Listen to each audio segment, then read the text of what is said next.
Hi, my name is Jim Burns, and I am the president of Homeward, homeward.com, and you can learn more about what we do there. So many people ask about the issue of entitled kids. And you know what? A lot of kids today are entitled. A lot of adult kids are entitled. I want to tell you a story, quick story. So I went outside one day, and there was a guy running by who was in all black, and then there was somebody chasing him, and he actually had a knife, believe it or not. And he said, "Call the police, he's robbing our neighborhood." So I don't know what exactly was going on, but I went in and I called the police. First time I'd ever done this. So I dialed the number and I said, quick, come to this address. Somebody's robbing our neighborhood. And so I gave the woman all the information. And then I took a breath because I'd been doing all the talking. And she said, "Sir, calm down." My mom used to say that. You just called 411 phone information. I think you want 911. I went, "Oh, I'm so sorry." And make a long story short, I ended up calling 911 and they finally got the guy, right? Well, I had the right motive, but I called the wrong number. Now, here's the point as we think about enabling our kids and kids who are entitled, but really we want to help them, is a lot of times we have the right motives. We want to help our kids. But when we enable our kids, to be honest, we're not helping them. Here's the principle. They will never know where the town is if you carry them on your back. They will never know how far the town is if you carry them on your back. So we have to be careful not to enable dependency. What I see with a lot of parents today is that they're enabling dependency when they really have the motives to help their kids, but they're still enabling dependency. Know of someone, again, who put a lot of money into their kids' home. Son married to the daughter-in-law, they have grandchildren. They wanted the dream home. So this family took money out of their retirement account and bought the home for them. But the parents put all the money in. So now the experience was that their kids were going to, pay for the home for the payments, the mortgage payments, but they couldn't do it. So now they're in trouble.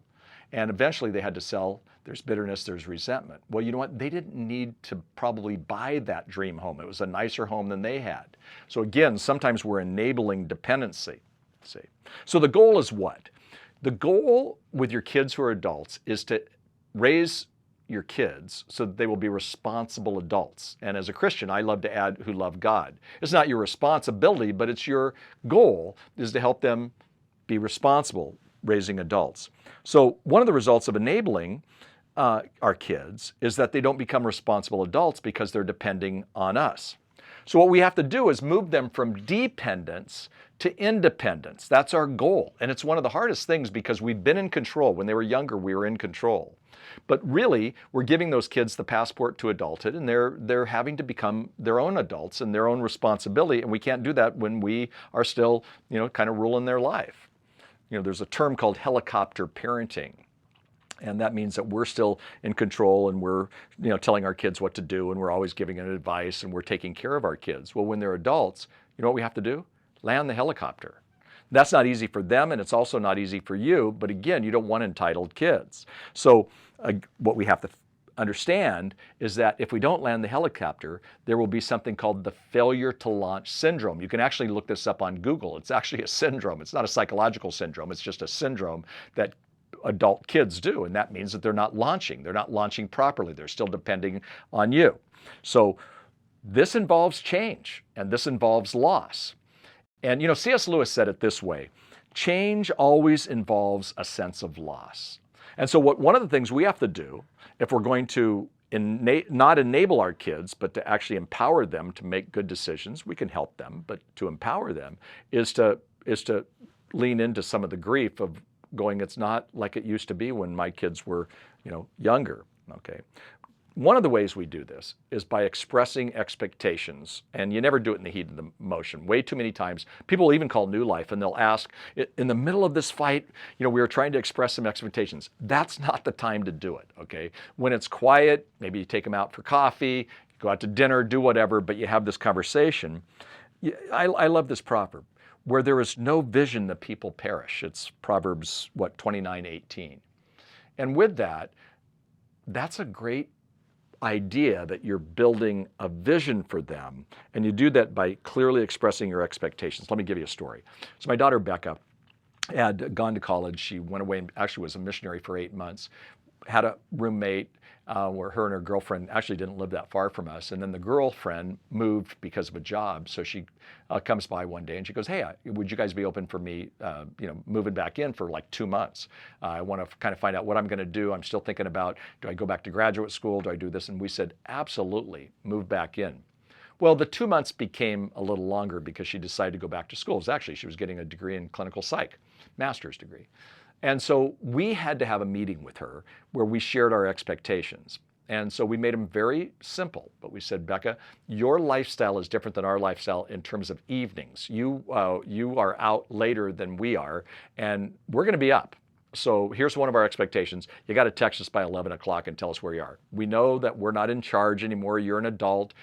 Actually, she was living a good life. It wasn't something that was, all that scary for us. But you got to text us because, again, we're going to be up. So you need to do that. Is that fair? Is that something you can do? Yes. Now, she missed times, and it drove us crazy at times. But, she pretty much stayed with that. We said we'd like 2 meals a week. If you're going to be our what she called the roomies, if we're going to be roommates here, then 2 meals a week that you participate in, just so we get some time with you, because we love spending time with you. But is that okay? Yes, absolutely. And I pulled out a bucket, and in the bucket there was kind of a brush, and it was a toilet brush and had some other things. And I said, now you're in charge of the bathroom across from your room, and do you know what this is? And she kind of laughed. She goes, I think it's a toilet brush, Dad. I go, it is. So what we're asking for is once a week that you clean your bathroom. It doesn't have to be perfect. We're just asking you to clean the bathroom because we are not a hotel. You're a part of this family, and so that's the expectations. Fascinating enough, I then said to Becca, hey, Becca, do you have any expectations for us? Didn't expect her to have any expectations. I expect her to say, thank you so much, Mom and Dad, for taking care of me and allowing me to stay in the house and on as an adult. And she said, well, just one, Dad. You, Dad. I thought, me, not Mom, Dad. Yeah. Well, I have friends come over, and a lot of times because you were a youth pastor, you come and sit on the couch and you just kind of hang out with the kids. And believe me, you're like the favorite, parent to all of these, friends of mine.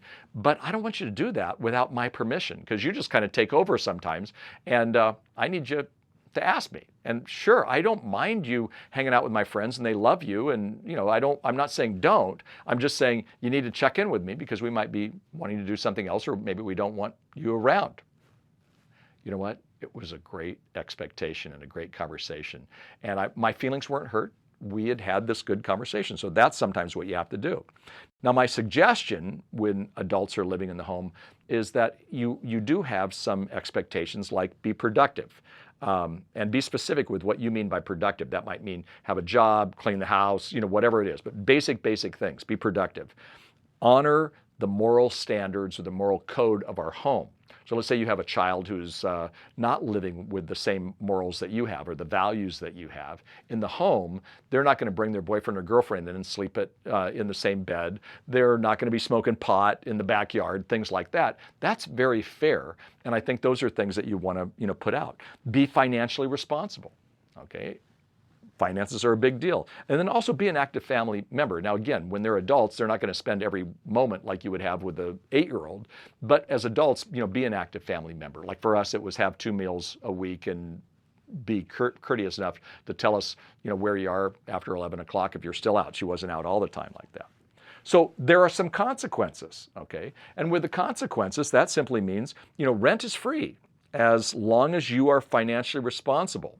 Or if you need the money, well, there's going to be some rent and you take the money, or you take part of the money, or you take the money and then you put it away, and when they leave, you give them all that money for them to get started in a new apartment, whatever it might be, but that might be a consequence. If they don't handle their finances well, or they're not financially responsible, that may be a sign that, well, it's time for you to move on. If you don't follow our moral code, then you probably need to make different arrangements, okay? We love you still, but this is the moral code of our home. And chores done in a timely manner, just things like that. So that can help you from creating kids who are enabled and entitled to kids who actually can thrive. Can you help them? Sure, but you don't want them to be enabled.